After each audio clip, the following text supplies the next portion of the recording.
Life's about decisions, guys, and opportunities that we take advantage of when we get presented with them. We never know when we're going to get presented with an opportunity that gives us a chance to go to the next level or take us from where we want to go right now, our vision from ideology to reality. That's fine, you can say whatever you want, but I learned this from Barry Bonds, the best hitter ever. And I can tell you exactly how he did it, and I integrated it into my program and tweaked my swing and did my stuff. And then I'm a two-time third baseman all-star. I have zero clue how to field a ground ball, guys. Zero clue. It's a process, right?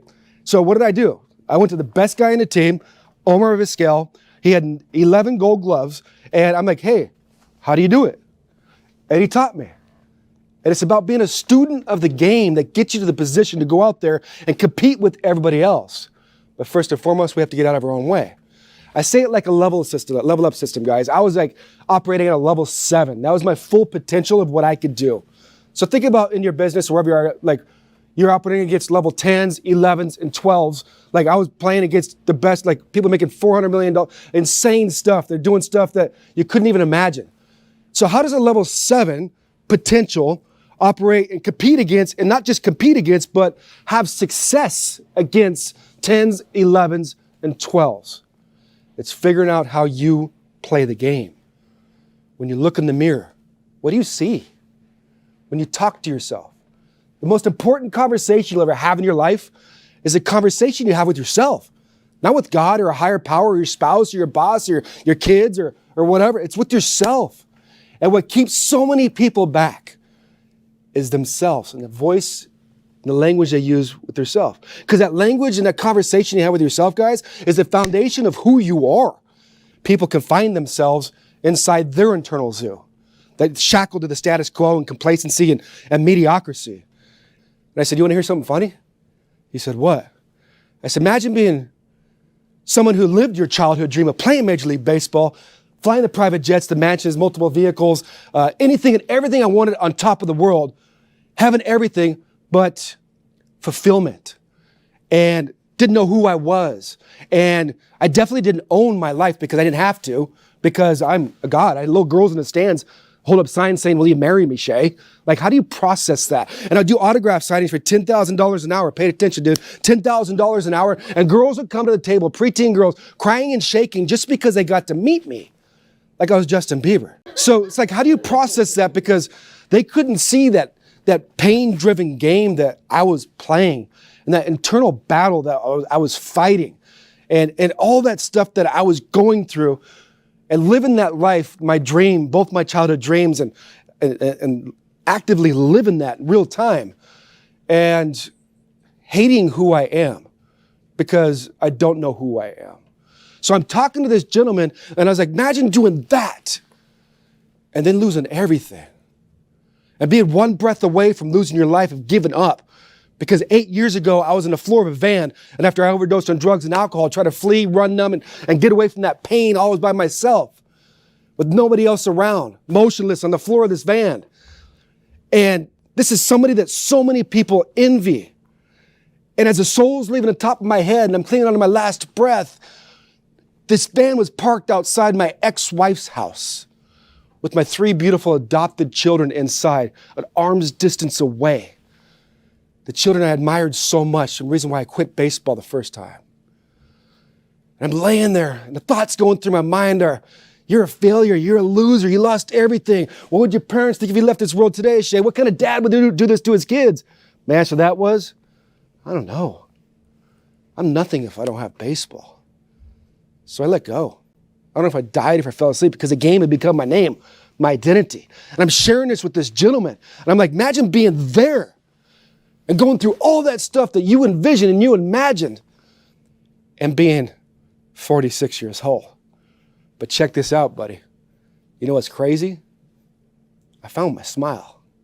When you find your smile, guys, everything else takes care of itself. You just walk through doors. I got the goosebumps right now, man. You walk through doors, you smile and walk through a door, but you have to take care of yourself. So many of us are sitting here in limbo. So many of us are sitting here in this spot of just a land of nothingness, just like, I'm all alone. But I got off the floor of that van and I said, man, I got to make a decision. I was forced with 2 crazy, powerful, angry painful decisions. I had to take back control and own my life. I had to do it. Nobody else. And unfortunately, what happens with so many people, there's two ways. You either get humbled or life will humble you. A lot of people, especially men, have to go through a traumatic experience to have that to be an aha moment. And I'm here, and to my last breath, I'm going to use my voice to help people understand, dude, I don't want you to go through what I went through. But the thing is I found it. The only thing I can share with you guys is I did so much work, because skill sets have utility, right, guys? You have to gain the skill sets of whatever you're trying to achieve. I did so much work, I should have never made it, but I became so good that they had to play me. And that's your decision. Show up. You never know who you're going to come across, guys. Yeah. You never know what you could do. I cracked home runs, it's crazy, because I could step to the plate in Yankee Stadium. I had the third highest active batting average in Yankee Stadium, behind Paul Konerko, Ichiro Suzuki, and myself. I was the third best player in Yankee Stadium, the biggest stage in baseball, with 40,000 fans every night. I rocked it there. I could step to the plate, and I could perform. But what happens is so many of us put all of our eggs in one basket to perform in our profession. If I just provide, if I just have status, if I just have success, if I just achieve this, all this other stuff's going to go away.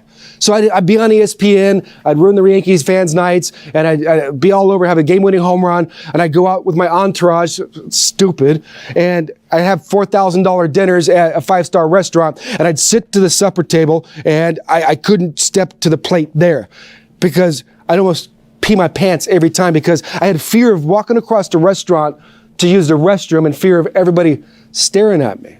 No self-esteem, no self-worth. So that's an extreme example, but so many of us put our eggs in the basket of performance, our job, and our health goes by the wayside. It's number one thing we got to take care of, right? 3 things to help you guys with health is sleep, exercise, and eat. Simple. 2005, I made the All-Star game for the Toronto Blue Jays. We're playing in Detroit, Michigan. I take a Citation 10 private jet from the Chandler Airport to Detroit, Michigan. You have to have a 5,000-foot runway to have private jets take off from there. This runway was 4,995 feet. I got clearance because I am big, bad Shay pimping, riding off my ego. So here I am flying to the All-Star game, my childhood dream, from Chandler, Arizona to Detroit, Michigan, in a Citation 10 jet. Imagine yourself, pilot, co-pilot, 10-passenger, multi-million-dollar jet. This is the fastest civilian jet in the world. I'm flying at 64,000 feet, going 640 miles an hour. A normal commercial airliner flies about 35, 40,000 feet, goes about 300, 400 miles an hour. That's it. I'm on top, just going like a bullet. And I'm sitting there by myself, getting ready to go play in front of 100 million people the next day. Didn't have any distractions. No family, no kids, no wife, no entourage, no friends with me, by myself. I look out the window, I can't even see the ground, I'm so high. You know the thoughts going through my mind, guys? This is all it is? Really? I'm living it. I'm doing the American dream that everybody thought they should do. I beat it against all odds.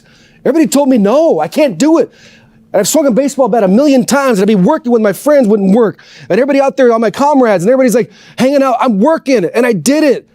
And I'm cracking home runs, and I'm making millions and millions of dollars. And I hate myself. I hate everything about this. But I had to go on that night, the next day, and put my smile on and perform. See, every time I took a picture with a fan, guys, I always smiled. Because you never know what somebody's going through. You guys never know what anybody's going through that's lost, that's in that spot of just being able to be one breath away from giving up. And if you just give them a smile, make them noticed, that might give them an opportunity to get through one more day. So I always smiled because I never knew what anybody was going through that came and took a picture with me. I've been looking for my smile and my identity, my purpose of who I am my whole life. And I think a lot of us do that. Is what happened with us is that we try to fill that void with external success. And if I just do this, and if I just do that, and if I get this, I'm telling you guys, it don't work. The greatest feeling in the world is discovering who you are. You're going to discover gifts and talents that you didn't know you have, and utilize those and strengthen those and get those skill sets that are wrapped around those, and get that purpose and that mission and that vision, and go out there and deploy that and use that to impact somebody else's life. There's no better feeling in the world, guys. I'm telling you that right now.